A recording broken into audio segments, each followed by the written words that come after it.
భయభక్తులు ఉన్నారు. ఆయన యందు భయభక్తులు ఉంచువానికి ఏమీయూ కొదువలేదు. ఆయన యందు భయభక్తులు ఉంచువానికి ఏమీయూ కొదువలేదు. సింహము పిల్లలు లేమి గలవై ఆకలి కొనును యెహోవాను ఆశ్రయించు వారికి ఏ మేలు కొదువై ఉండదు. హల్లెలూయా. నన్ను నమ్మినటువంటి బిడ్డలకి నేను ఏమి కొదవచ్చు. వారు ఏ యొక్క సీజన్లో ఎటువంటి ఆహారం తీసుకోవాలో అటువంటి ఆహారమును సిద్ధపరచు దేవుడను నేనై ఉన్నాను. అడవికి రాసేవారండి, అడవికి రాసేవారండి సింహము అడవికి రాసు.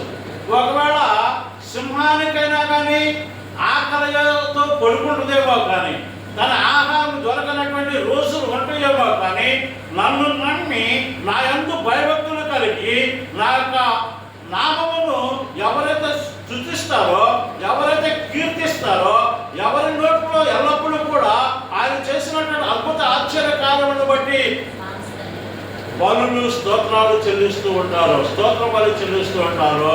అటువంటి వారికంట ఏ విషయంలోనూ పదవు ఉండదట. హల్లెలూయా, హల్లెలూయా. ఏ విషయంలోనూ పదవు ఉండదట. అబ్రహాము తన దాసుడైనటువంటి పనివారిని తన కుమారుడి వివాహం కోసము లాభానింటికి పంపిస్తూ ఉంటాడు. ఆదికాండం 24వ అధ్యాయం. ఈ పనివాడైనటువంటి వాడు వెళ్ళి లాభాన్ని చెప్తాడు. ఏమని చెప్తాడు తెలుసా? నా యజమానుని అనగా అబ్రహాముని నా దేవుడు యెహోవా దేవుడు అన్ని విషయములలో ఆశీర్వదించాడు అంటాడు. హల్లెలూయా. ఏ విషయాలండి? అన్ని విషయాలు ఆశీర్వదించాడు నా ప్రభు.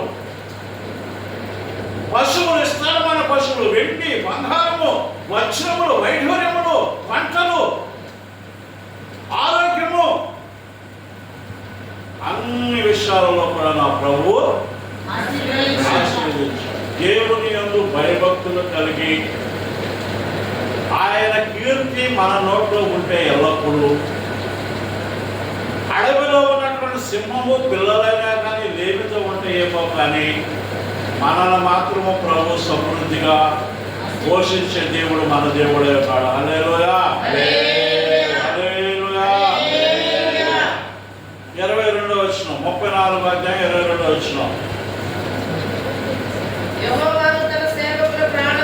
యెహోవా తన సేవకుల ప్రాణమును విమోచించును.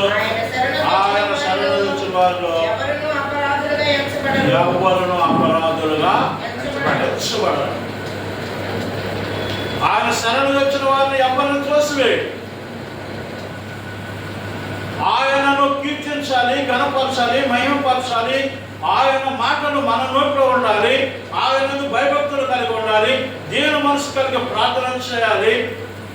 ఆయన భక్తులను ఆయన త్రోసివేసి దేవుడు ఆగడు. ఎప్పుడు కూడా చిగుర్చేటట్లుగా ఉంటాడు, వర్ధిల్లేటట్లుగా ఉంచుతాడు. దినదినము అభివృద్ధిని చూసేటువంటి వారి కంట దినదినము మన కుటుంబాలు ఆస్వాదించబడినట్లుగా ఉంటాయని దేవుని యొక్క వాక్యము మనకు నేర్పింది. ఈ రోజున కీర్తన భాగం 34వ అధ్యాయం. హల్లెలూయా.